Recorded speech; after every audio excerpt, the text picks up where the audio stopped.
Good day! Presenting Chapter 10, Cash Basis to Accrual Basis of Accounting. Good day everyone. I am April Rose Pael. I am Pearl Jasmine A. Paderan. Our learning objectives: first, differentiate cash basis from the accrual basis of accounting. Second, restate account balances from the cash basis to the accrual basis of accounting. Under the accrual basis of accounting, asset, liability, equity, income, and expenses are recognized when they satisfy definitions and recognition criteria for those elements. In other words, income is recognized when accrued regardless of the cash, and received from expense is recognized when incurred regardless of when cash is paid.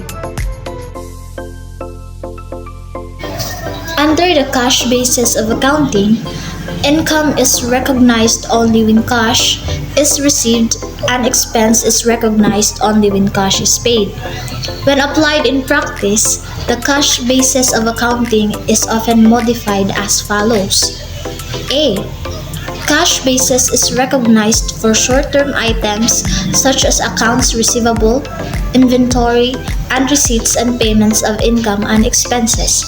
Thus, accounts receivable, inventory, and accruals are prepayments of income and expenses are not reported in the balance sheet.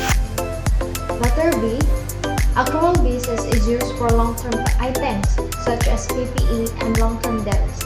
Thus, PPE and depreciation are nonetheless recognized in the financial statements.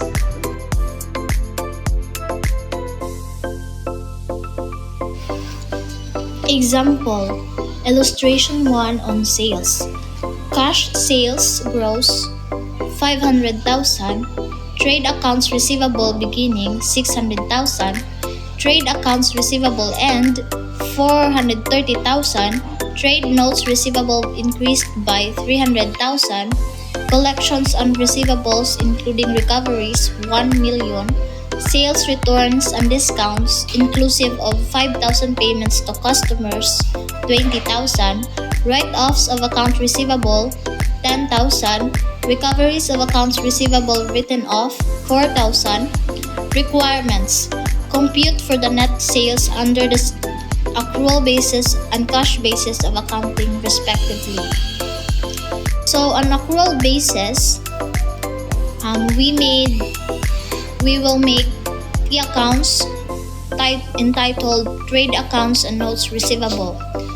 On debit side, beginning 600,000, recoveries 4,000, the net credit sales squeeze 1,136,000. On the credit side, collections including recoveries 1 million, write-offs 10,000, and the end is 730,000, which is 430,000 plus 300,000, which is the trade accounts receivable end and trade notes receivable increased.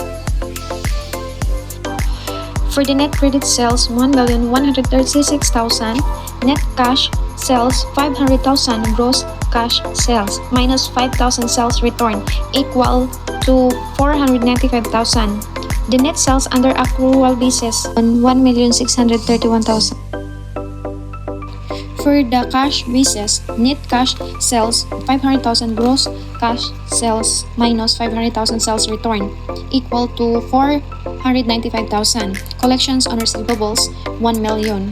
So the net sales under cash basis is 1,495,000. Cost of goods sold.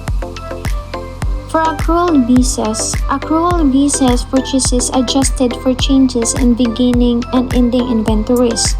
For the cash basis, cash purchases plus payment on trade payables plus advances paid to suppliers. Example, Illustration 2, Cost of goods sold. Cash purchases gross 300,000, trade account payable beginning 500,000, trade account payable ending 400,000, trade notes payable decreased by 200,000, cash payment on payables 1 million, purchase return and discount inclusive of 15,000 received from suppliers 20,000, inventory beginning 10,000, inventory ending 100,000. To compute for the cost of goods sold under the accrual basis and the cash basis of accounting respectively, for accrual basis, we use payable. So from debit side, payment on payables 1 million. And then for the credit side, beginning 700,000, net credit purchases is squeeze 700,000. So the debit side ending 400,000, which is 400,000 plus 0, so that is 400,000. Net credit purchases 700,000, net cash purchases 300,000 gross minus 15 purchase return, total of 285,000. Total net purchases is 985,000. For the inventory, the credit side beginning 10,000, total net purchases 985,000. For the credit side, COGS squeeze 895,000, total ending 100,000.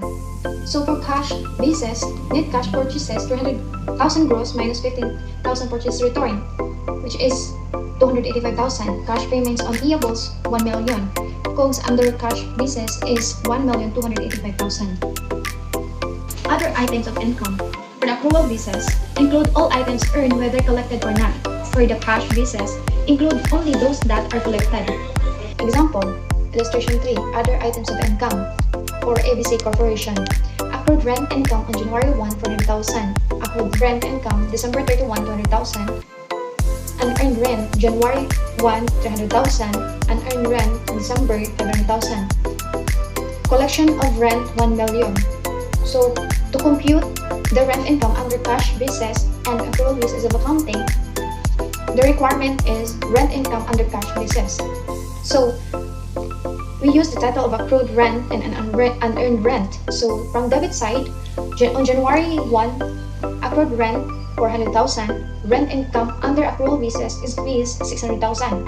On December 31, unearned rent 500,000. For the credit side, unearned rent 300,000. For collections of rent 1 million, and the total of accrued rent on December 31, which is 200,000. Other items of expenses. For the accrual basis, include all items incurred whether paid or not. For the cash basis, include only those that are paid. Example, illustration 4, other items of expense for ABC Corporation. So, prepaid insurance, January 1, 400,000. Prepaid insurance, December 31, 200,000. Insurance payable decreased by 300,000. Insurance payment, 1 million. So, to compute for rent expense under accrual basis, prepaid insurance and insurance payable. So, from debit side, in January 1, prepaid insurance is 400,000, insurance payment 1 million. Then the credit side, on January 1, insurance payable is 300,000, insurance expense under the accrual basis is squeeze 900,000. So the total prepaid insurance on December 31 is 200,000. Depreciation. Accrual basis is recognized. Then, while the cash basis is also recognized. When the collectibility of a receivable becomes doubtful, that is accrual basis. For the cash basis, not recognized because receivable are not recognized. Amortizations of the discount or premium on financial instrument. For the accrual basis, calculated using the effective interest method. For the cash basis, not recognized interest become or expense is equal to cash collection or payment. Unrealized gains or losses on item measured at fair value. For accrual basis, recognized, while the cash basis is not recognized. Other comprehensive income for accrual basis recognized. For the cash basis is not also recognized. There are actually no definite rules on the applications of the cash basis, as there can be numerous other modifications. For example, the U.S. Internal Revenue Service, or IRS, requires entities applying cash basis to use the accrual basis for inventories, with exceptions for small businesses taxpayers. Moreover, some entities applying the tax base may choose or may be required to accrue unpaid taxes. On the other hand, Internal Public Sector Accounting Standard or EPSAS financial reporting under the cash basis of accounting suggests a pure type of cash basis of accounting such that the required financial statements are limited to the statement of cash receipt and payment, explanatory notes, and a statement of comparison of budget and actual amounts. Thank you for watching.